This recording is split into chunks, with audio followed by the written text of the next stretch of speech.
Hello. How is everyone doing today? Thank you so much for joining. I'm excited. It's been a crazy day. I won't bore you with all of that, but I'm excited to talk to you today about putting and why it's your hidden equalizer. So let me know you're out there, where you're from, how much you practice your putting. And remember, we're all friends here, so tell the truth. The only dumb question is an unasked question. So let's get to it.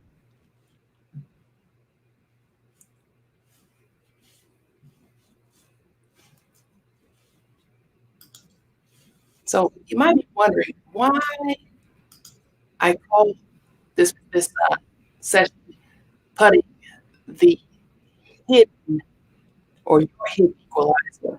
And so one of the things I love uh, the Denzel Equalizer 1 and 2, but I love the whole premise of it. Like he's just this ordinary guy, but he's got some superpowers to get things in order when he needs to. And I feel like putting is that way for all of us. If we pay good attention to it, it's there for us, no matter what.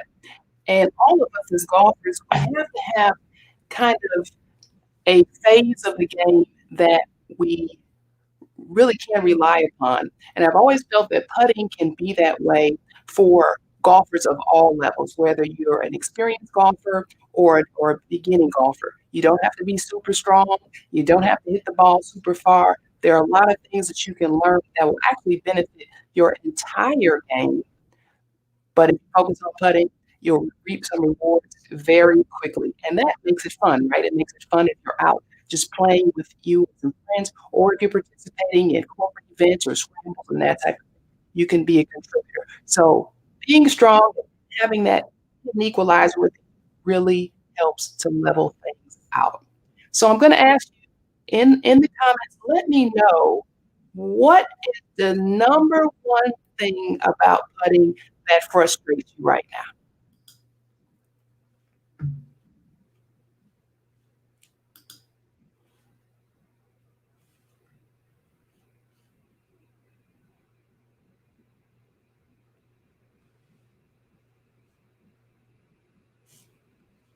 Anyone?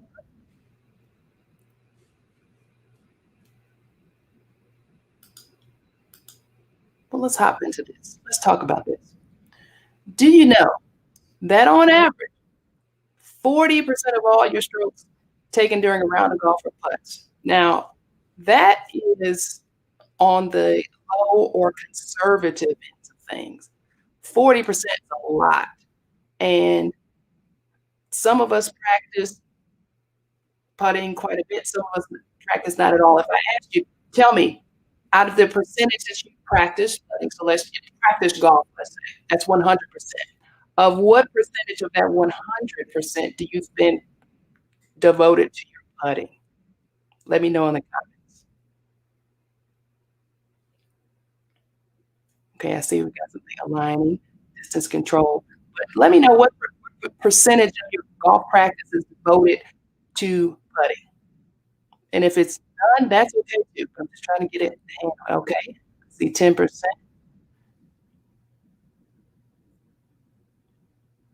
Anyone else? Okay. Well, I gotta tell you, I am, as you all know, as a golf professional, I spend most of my days at the facility, and this is what it looks like. So you're not alone. The range can be full. This is a very common thing, but practice putting is a very under practiced skill. So as we know, we will play as we practice. So if we want to be great putters, we've got to put in the work. But I also understand that for many of us, it becomes that question of exactly what to practice. We don't want to practice incorrectly. We don't want to develop poor skills. So we're kind of stuck in this conundrum. So this is one of my favorite quotes by one of my former longtime favorite running backs, Tony Dorsett. I'm a strong believer that you play as you practice. Little things make big things happen. So we're going to get ready to make some big things happen by focusing on our money and getting ready to make it our hidden equalizer. So tonight, these are the things that we're going to cover. I asked some questions, and these are the things that a lot of people mention they'd like to talk about today. So which one we're going to cover? Some fundamentals of putting, rolling versus hitting, and what that's all about. What is a break? Green reading, three big tips that help you out. Uphill versus downhill, which and why. Putters, all about all those lines, circles, markings on there. And then we'll talk about a special offer that I have for you. But let's get to it. So, putting, the fundamentals. Now, of course, we're all just uniquely different, just enough different that some things will vary. But I want you to know that there are some very basic things that you should know about your putting setup. So when you're standing over the putt, you should be shoulder width apart with your feet. So a lot of times people are too wide or too narrow, and we're going to talk about the proper stance and how to make those adjustments as needed down the road. But we need to be so just start with shoulder width apart if we were thinking maybe just our general setup for proper putting. Shoulder width stance, eyes over the ball. Now, this is a big one because a lot of people will either be too close or too far. Now, if you think about we're in full extension, we have our arms nice and long, right, so that we can move our shoulders. We'll talk about that in a bit as well. If you are too far away, you can't see the line properly. If you're too close to the ball, you can't see the line properly. That might not make total sense to you right now, and don't worry about that. But here's a fun test for you to try, maybe at home or right now, or maybe even later. I want you to stand as if you're set up to putt with your putter in hand. Then you're going to move your putter to one hand. Now, when you do that, I need you to have one ball set right on the ground as if you were about to putt. And then I need a second ball in your hand. From your setup, you should be able to put the ball in your hand right at your nose, kind of like a clown nose, and drop it straight down. That will tell you if you're standing too far or too close to the putt. Now, if you do it 2 or 3 times and you see a trend there, you're falling too far inside the ball, it will tell you. In all likelihood, there may be a pattern emerging on why your putt may be doing some things. And the same will go if it's too far outside. So that's just a general rule of thumb, but you should be right over because we want to be able to see the putting line very clearly. And so that is a big one for a lot of folks, okay? Body parallel to the target. It really doesn't matter if we're aligned properly, right? Hanging arms, relaxed, eyes proper position over the ball, but my shoulders are aligned to the right, to the left. So everything needs to be parallel to the target. So make sure that you understand that. And a line draw, so those colorful sticks you see a lot of golfers out of the practice range with, anybody who's worked with me on the lesson team knows that I have them all the time. You can use those to help you in your setup. It should be straight line, almost like train tracks as you're practicing in your line. So just something to think about there. And you want those hands hanging below the shoulders. Now, we're all built a bit differently. Some of us, our hands will hang kind of like to the side, some of us will hang like this naturally, but nonetheless, it should be below the shoulders. They shouldn't be too far forward. They certainly shouldn't be behind. That would be kind of difficult.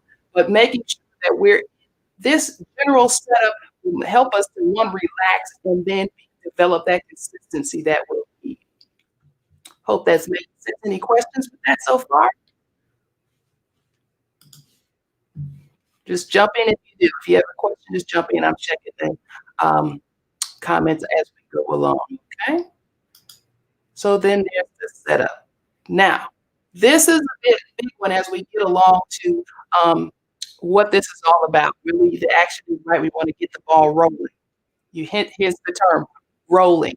What do I mean when I say rolling versus hitting?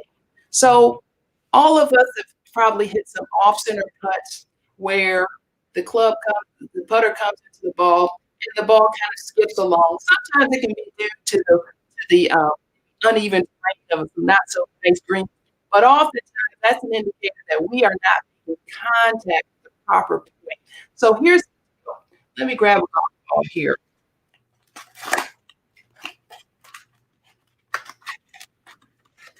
Stuck in the box here. Yeah. Okay, here we go. All right, so here's the golf ball. What the needs to do, the putter needs to do is to come in It's an arc, right? So when it's coming in. It's important to understand that we don't want to catch the ball here or smashing it down or pushing it up too much. We want to catch the club wants to catch the ball at the low point of this arc to create a nice rollover. So when you see when people hit really almost perfect putt, you can really see the ball end over end. You can see the logo and alignment lines on the ball just rolling nicely. That tells you that they've rolled it. Okay. Now when we just kind of come in and smash it, we've hit it. Now theoretically, there's no big deal. But what we lose by hitting is control. We are not able to control the speed. We're not able to control the distance. And so, as we all know, if we can't control speed, if we can't control distance, we aren't controlling a whole lot out on the greens. So, really, that's what it is. Speed plus distance control is what gives us good, consistent putting. So, you need to work on that arc, which why being over the ball, arms fully extended and relaxed comes into play. Now, it brings to mind someone asked the questions. Someone sent me a question during the last week or so about how to keep the hands out of putting. We have to have what the term I like wrist discipline. We have to know that this is just kind of going to be a deterrent or detriment to good solid putting. There are many ways to work on this. One, a lot of people, you've seen in recent years, tons of people, including myself, have gone to a much larger group. It's hard to believe it's rather uncommon now, but if you look back, maybe I'd say even 10 years ago, the oversized putting grips were quite novel. And then even before that, the grips on most putters were the same grip size, if not skinnier, than the grips that are on our other clubs. So that oversized grip, what it helps to do is relax the hands so that it's almost impossible to really kind of squeeze there because our hands are really just trying to get around it. So that's number one. Number two, one of my things that helps a lot of people, including myself and my clients, is to go what is low. Now, most people are right-handed, so the popular term is left-hand low. In the traditional grip, you kind of hold it in the same order that you would hold your other clubs for your full swing. But if left-hand low for a right-handed golfer, this is just what I'm saying. The left hand becomes the low hand, right? And so by doing that, it becomes virtually impossible to flip the wrist during the stroke. And you will see that instantly. I've seen it many, many times instantly. It helps to get rid of the flippiness on the wrist. Now, there's some other solutions, but those are really the top two that I find help a lot of people get rid of those flippy wrists and hands. Okay. All right. So, what does the break mean? Does anyone know what that means in golf on the greens?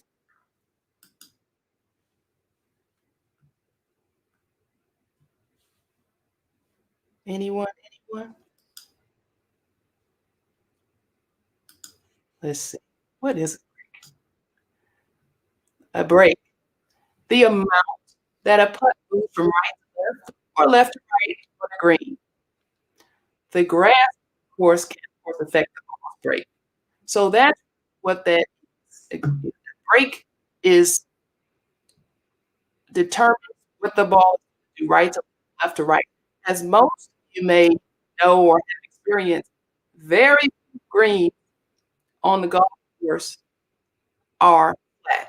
You know, terrain is a natural terrain. Of course, they're well architected, but very few greens are flat. And so it's essential that we understand how to make the green work, right? So, what any thoughts on what we might need to do uh, when we have a break and we've got to address it because otherwise we're never going to get the ball into the hole. Any thoughts? Yep, you were on it, Abby. How the green curves, right? So when we're addressing the green, we need to understand that As I like to say, there's no outdoing nature, right? Topography, the hills, the valleys, the peaks of the course of the greens in particular, as we're speaking about here this evening. So we have to learn to work with them because, as I like to say again, if we try to work against them, we'll pretty much lose every time. Nature is nature, terrain is terrain. And so once we learn to work with them, it's a great thing. Now, I think that it's important to understand this, and I think this will help you a lot. It's an old adage, but it's really true. Most of us, amateur golfers, non-tour playing golfers, we underestimate the amount of break in a putt, whereas the world's best golfers tend to overestimate in the break. So as you begin to work to refine and improve your putting, you'll see that you're going to probably be a bit amazed at how far outside in some of these instances you're going to have to take the ball to have a successful putt. But it's kind of fun because once you begin to see that and observe that, it becomes a real tool for you in sinking some putts and making putting your equalizer, right? And that's important for us. Let me see here. So now, green reading. 3 big tips or rules of thumb that I think will be helpful to all of us here, and I really wanna get in and talk about this because I spend a lot of time, of course, as you know, watching golfers, and these are some of the differences that I've observed between experienced golfers and not so experienced golfers, particularly around the greens. Number 1, I call it the walk up.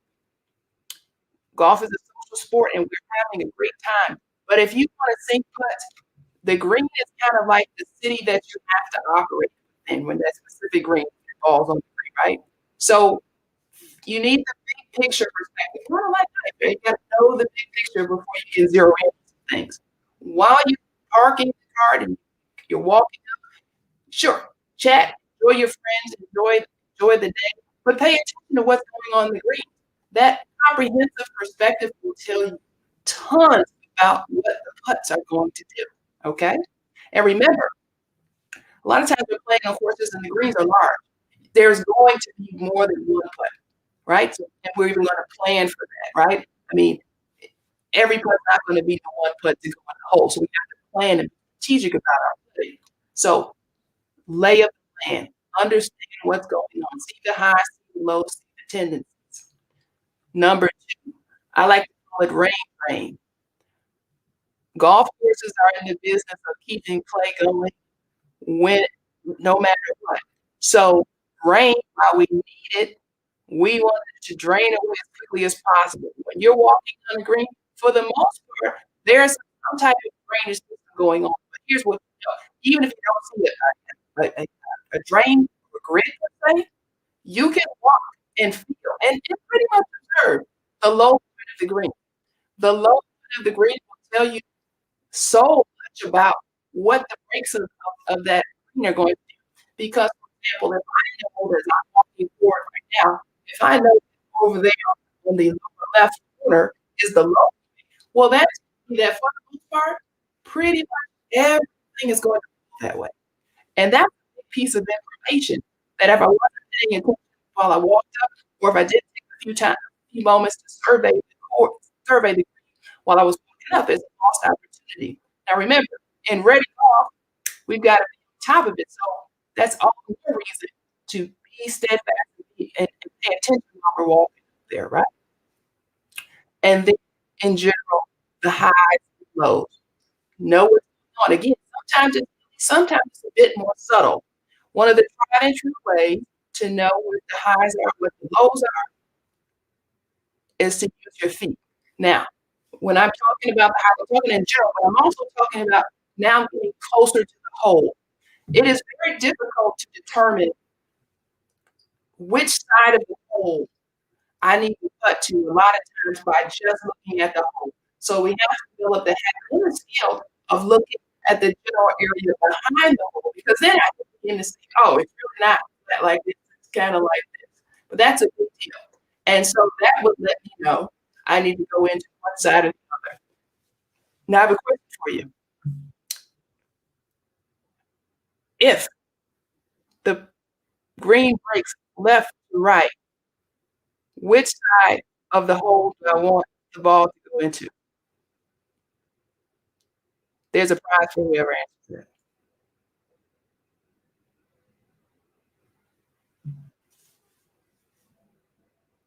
It's a good prize. Mhm. Left to right, I'm walking on the green. Left to right. Okay, I'll tell you. Generally speaking, so let's just talk it's left to right. That means that the high side is the left and the low side is the right. Okay? Which means that gravity, again, remember I told you nature is always gonna win, is going to pull that ball down. Generally speaking, you always wanna go to the higher side of a hole because gravity is going to pull. This is where it all begins to connect again. Why it's so important to have control of the putt, to have control of the distance, to have control of the speed. Because if I don't have the gas pedal and brake, this is a crashing car, right? So if you think about it this way in terms of your putting, the same rules apply, right? So it's really important to see how it's connected. But you can learn a lot by gathering that information as you're walking up and as you're surveying and preparing your green. And don't forget, bonus tip here, don't forget the class teach, right? We aren't always the first person to put in our thing, right? So when you're not, if the ball is anywhere, someone else's ball to be clear, is anywhere near your line, pay attention because it will add value. You will learn things, which will help you putt. You know, it will be your turn if you're first, and people will get to teach us. We have to say, off of you, no problem. If you have an opportunity to observe and learn and do so. And so, yes, that instance is going to be helpful to you. But as a golfer, the way to become an effective and low scoring or just satisfied golfer is to become skilled at collecting information. Remember, every shot is an information source. It may not be the shot that you desire, but there's something to learn from it. Was it my technique? Was it just a lack of me paying attention? Was my brain too involved? If you use every shot as a learning experience, you'll be surprised at how quickly your skills will develop. It is when people choose to do otherwise that um, the process of becoming an average golfer takes 20 to 25 years. I mean, that's just being very candid. So using a little bit of wit here will get you will go a long way for it in really getting that golf game going the way you want to. Okay. Now, uphills and downhills. Why does it really matter? It matters because it's kind of like uh, the speed thing, right? We treat those putts very, very, very differently. In fact, um, the question comes a lot of times: do people prefer, you know, uphill or downhill? Does anybody have a preference thus far in terms of putting? If they had to choose, would they rather have a putt that was going downhill, or would they rather have one uphill? You have any preferences? Does either of those cause you anxiety or stress when you're walking out onto the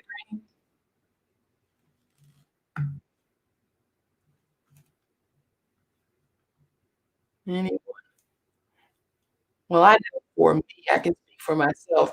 I love a good uphill putt, and I think I speak for a lot of golfers simply because not simply because, but one of the big reasons is that I can take a really good run at it without as much penalty. Again, golf is just a game, a game of it's the physics wrapped up in the game, and I like to say. Gravity's gonna grab a hold of that ball much more quickly than that downhill putt. So with downhill putts, I may be inclined to, um, be a little bit more cautious, and that's not a bad thing at times, but just the general preference, I have to be a little bit more, cautious and aware of the potential, the penalty, right? It's called benefit analysis if I take a good run at it. But it allows for the use of control. I mean, again, with downhill, we are really having to kind of all of the factors into play to really make it go well. So that's why it can be a little bit they can be a little bit frenetic for some people. But again, if we fall back on many of these things that we've been talking about today, you'll find that downhill won't stress you out. You'll just have a preference, just like anything else. So as you're learning and now getting more building your knowledge base about the putting green, be thoughtful. I invite you to be a little bit more thoughtful when you're making those approach shots. And I realize some of us, we may be brand new to golf and we go like, I'm just trying to get on the green. I'm not trying to be worried about under the pin or behind the pin or whatever, or the case may be. But for those of us who are at that point, begin to think about where do you really want to be? Because all shots are not created equal, right? So if I'm, come in after a great shot and landed on the green, and now back behind the pin, but it's a, 12-degree, um, decline. Well, maybe that's not a shot I wanted, where I could come in, 20 yards shorter and put it under the pin and have a nice, um, you know, uphill putt where I could then kind of aggressive and go for it. So we all have our preferences, but that's really why it matters because we have to treat them quite differently. Okay. I agree, Karen. Uphill is just kind of easier. No other way to put it. Now, before we go, I wanted to share one other thing. Let me find this here, because it's kind of important. Bear with me here, folks. Live. This is how it happens. What is that one name? Anyway, I'll get to it in a second. But it's really important in terms of bringing it all together. It's a great video we have, but I'll find it for you, no problem. But someone asked the question again. I fielded questions because I wanted to make sure that I was asking addressing some of the right topics for you all this evening. Someone asked me about those markings on the putters. What are they all about? And you know, are they just there for decoration, or what's that? And um, no, they are not just decoration. No, they're very cool decoration between the colors, the arrows, and the circles. I mean, I think we have different geometric shapes um, uh, that exist out on these putters today. But putters are really designed to help you succeed. Now, I imagine that most of you, when you talk about the bell whistles and the squares and circles that you're seeing on putters, you're talking about what we call mount putters. The shape is kind of big, kind of square, versus kind of blade, just kind of kind of like a blade, like a blade. But the amount putters are very popular, and they're also what I just did a video on a few weeks ago about their face balance putters. And face balance putters are great for a whole bunch of us because they really, really help to correct things when we are quite so consistent. So the reason they're so popular is that they work exceptionally well to help us really develop and hone our putting skills. So face balance putters tend to have weight. So they're kind of like a square, right? If I just took this box here, right? They're like a square and they have weight in the front, in the corners, and then they're big square face. And it's all face balance, right? Which means that there's no imbalance in the putter head. But the bigger point is this. So if the ball is here and your putter comes in, you're not quite as consistent as you'd like to be just yet in making square contact with it. Now, with the blades of the other putters that are designed with this technology, it's going to overcorrect. It's kind of like a car. If you ever driven a car without the overcorrection, what they've turned it off. If you're going for like a high performance visit to one of the super duper car manufacturers, when they turn it off, all of a sudden, you get the brakes a little too hard, and the car you're in some serious donut situation there. That's kind of an extreme explanation of what I'm talking about, but it's the same thing. If you hit the putter on the toe out here or on the heel where you really meant to hit it right in the center. Without that technology there, the ball may do some spurious things. But this helps us, it helps to correct and minimize the error so that you can continue with the motion and then the putt won't be quite as erroneous as it might have been. So tons of us are playing with putters with all this great technology, whether or not we know it, and they're great. They're really great tools. And so that's the technology behind a lot of these putters. Now, on the top of them and on the sides of them, there are all types of arrows, squares, circles. Those are called alignment aids, just like the one on your ball. And we'll talk about that in a minute. These are truly designed to help you line up to the hole or to your target, I should say, because a lot of times it's not about going straight to the hole. It's not going to be just a linear situation because we know that breaks exist within get a curvilinear situation. But these, if you use them properly, it's like let me grab that same golf ball here, right? And this putter. Now look, you'll see, so you'll see the face of this putter has all these considered in today's market, not a ton of lines, but it's some important lines nonetheless. So these two lines right here, they are used kind of as I call them my first level guide to let me know that the ball is properly aligned, right? In the right place. I mean, because after all, it could be a little bit further up here, which is a little too close to the toe. It could be down here, just a little bit close to the heel, right? So ball needs to be in this area. Now, this line right here, as I like to kind of think about it as the business end of things, that line should be in perfect alignment with the line on this golf ball. Okay, now every golf ball manufactured in the past, I guess 10 years or so, comes with, of course, with the brand stamping, but also a line of some sort, right? And here's just a straight line. But if you use this line, remember when you're on the green, you can pick up the ball to clean it and of course you're almost time to mark it. That's what that's all about. So I get to position once I'm remarking, I'm marking, I'm picking up, I get to position my ball, lining up exactly to the hole. Once that is done, I then match the line on my putter to the line on the ball, making sure that my body is in proper position. I'm going straight toward my target line. So you see, it's one big chain of a connected chain that alignment tools provide us if we use them. Oh no, I'm sorry. Your continued sound is chopping up. I hope so. Well, we'll hopefully get that cleared up. So that is the alignment. Has anyone been using the alignment tools on their putter? Or did you know what they were? Did you think they were decorations?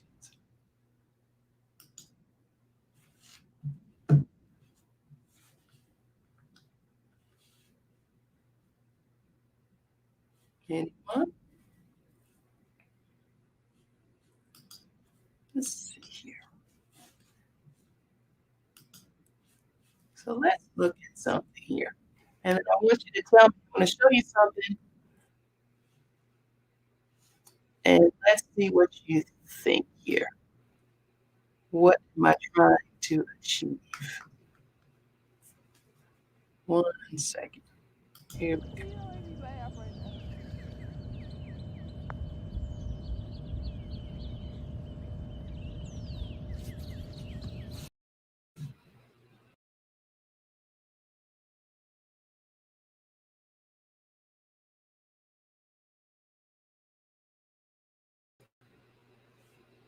Was that a little too low? How did I miss that? Or why did I miss it? Any thoughts on why I might have missed that?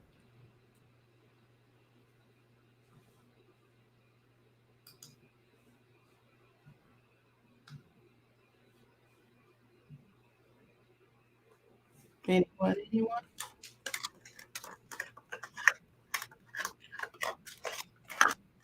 Well, I'll tell you, I went too high when he said the ball came all the way around. I went too high, and actually, the ball actually kind of ended up doing a semicircle around. But again, just like everyone else, I'm working on my putting to make sure that excuse me, that I followed the break and read the break. Yes, you're correct. I did aim left far enough to bring it into the hole. You're exactly right. I needed to come even further out deep, and so that was kind of a lesson learned there. So, any questions so far? Let's see. What'd you say? Jack, maybe it was too long of a putt.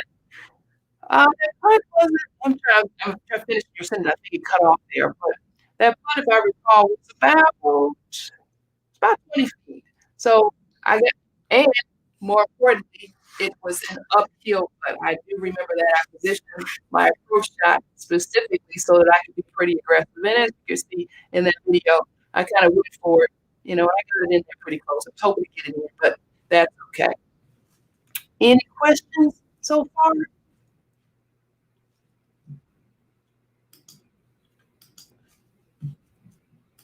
Want to find one more video for you because I think it's important. Someone asked about, we're talking about a bunch of different things, but I want you to see how we pull all of this together in a video, okay? With 1 second here.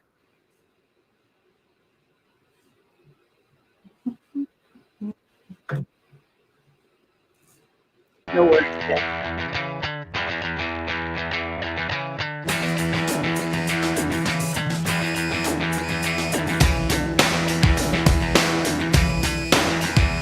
Hey folks, today we're out on the putting green and we're going to work on moderating our pace and speed to make sure that we get those strokes down, okay? So oftentimes many of us struggle with matching our stroke with the pace required and the distance of the stroke.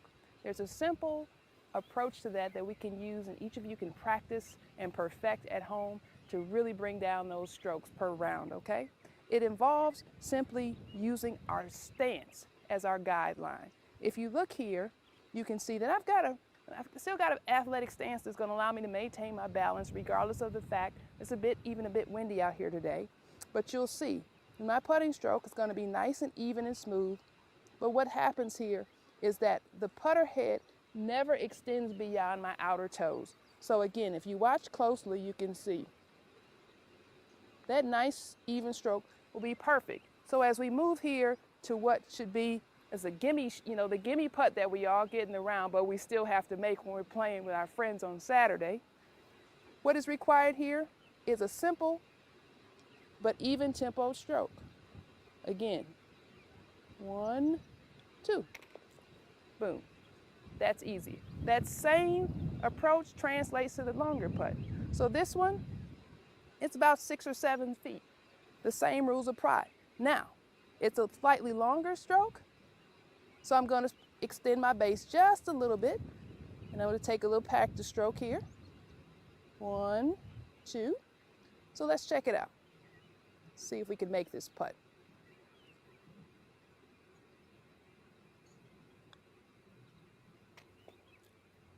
Again, adjusting the width of your feet, adjusting your stance will lead to better putts and better scoring for you.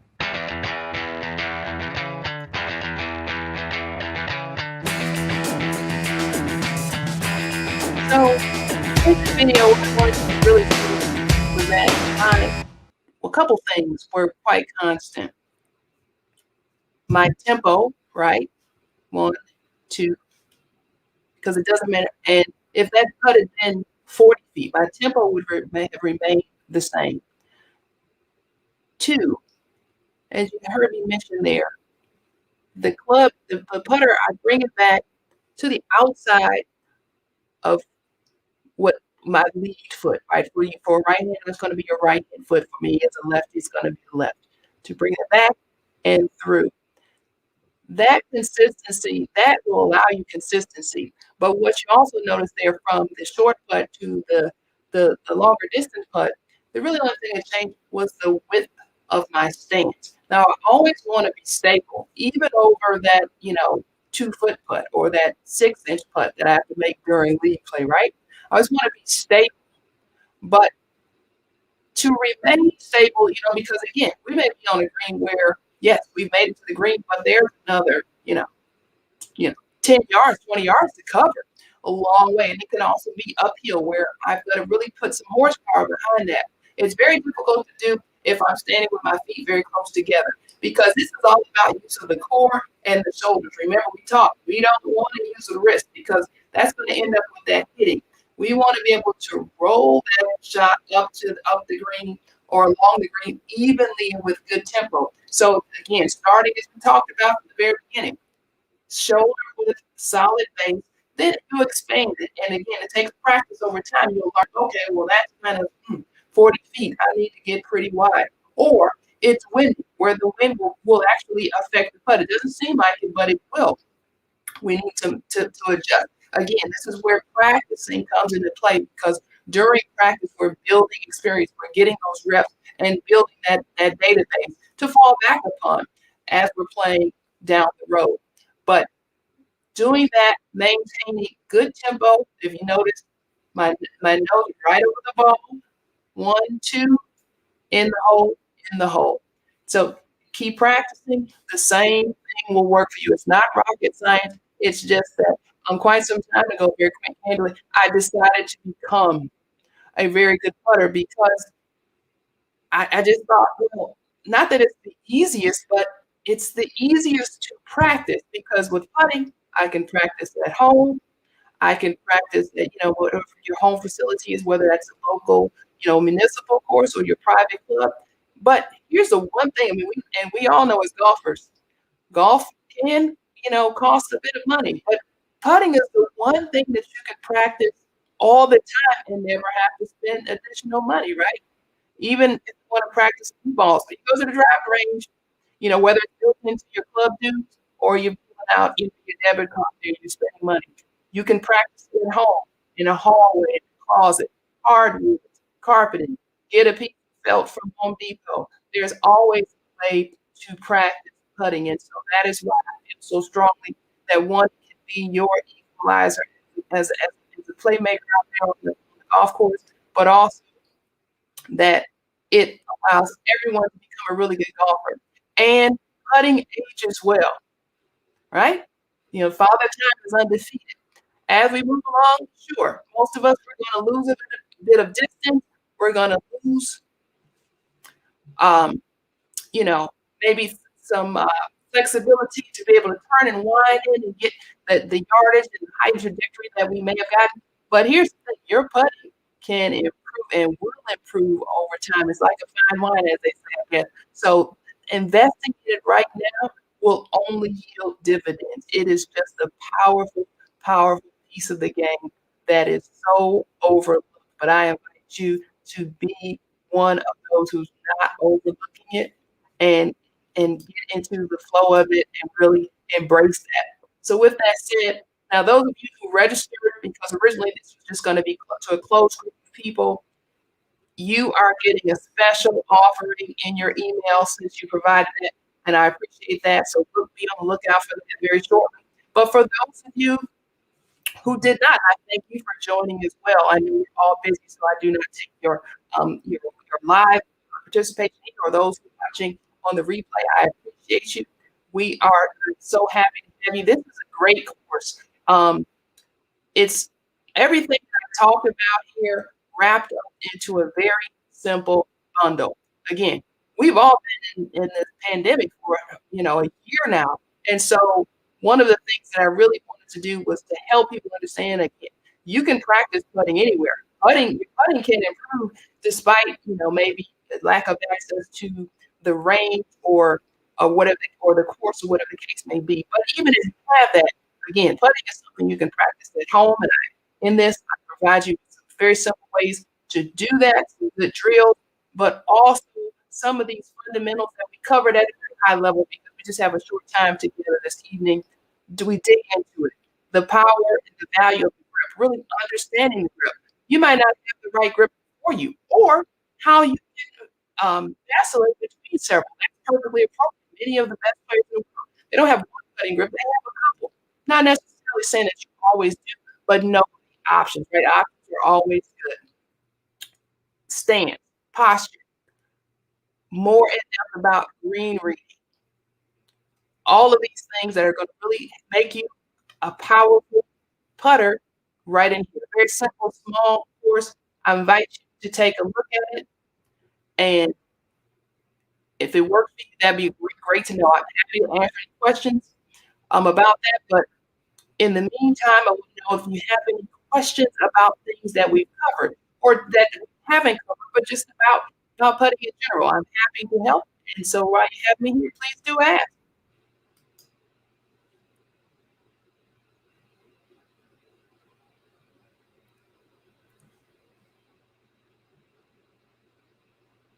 And I do have one question for you all. 'Cause I always have questions. What type of putter do you have? Not necessarily the brand. Do you have a mallet or a blade, or do you know? Let me know in the comments.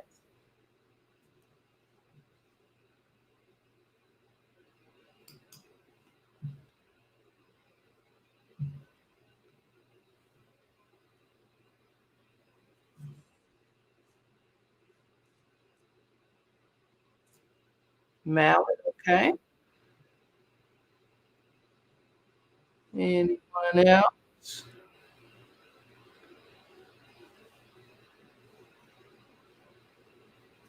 Now, I don't know if you've been, oh, this is a question. Have you been fit for your putter, or did it come as part of a set that you had, or did you inherit it, or did you just buy it because it looked pretty at the store? Okay, mallet.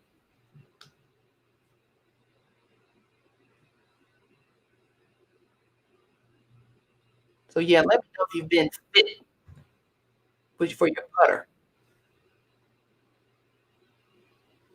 Okay, okay, with the set part of a set, part of a set.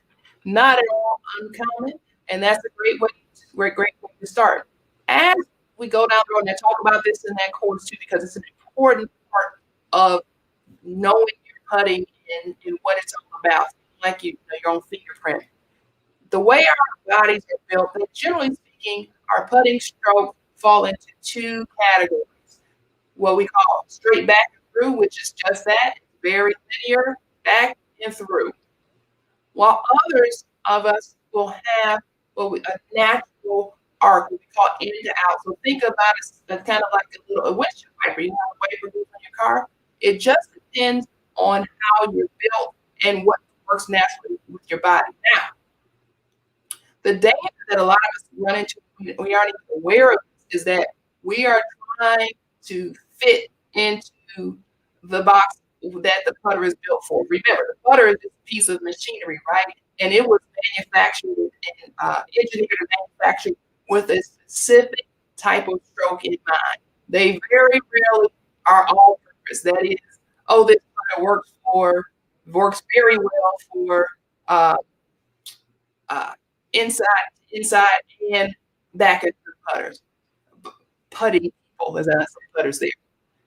So as your putting stroke matures, I would encourage you to make the investment to get fitted and get your putter built for you. I know you're like, okay, that just sounds like another expense, but here's the thing: the putter, with the exception of a hole in one, right, folks? The putter is the only club that you use on every single hole. You don't use the driver on every hole. You may not use 7 iron on every hole, but unless you put it in the hole from the tee, you use the putter on every hole. So, in my humble estimation, if I'm going to make an investment in one club that can provide me with the most impact, it's the putter. Does that make sense? Your husband said you stole the thing. Thing of good putters, they last a long time. So okay, it's okay with the with the theft there. I'll take that.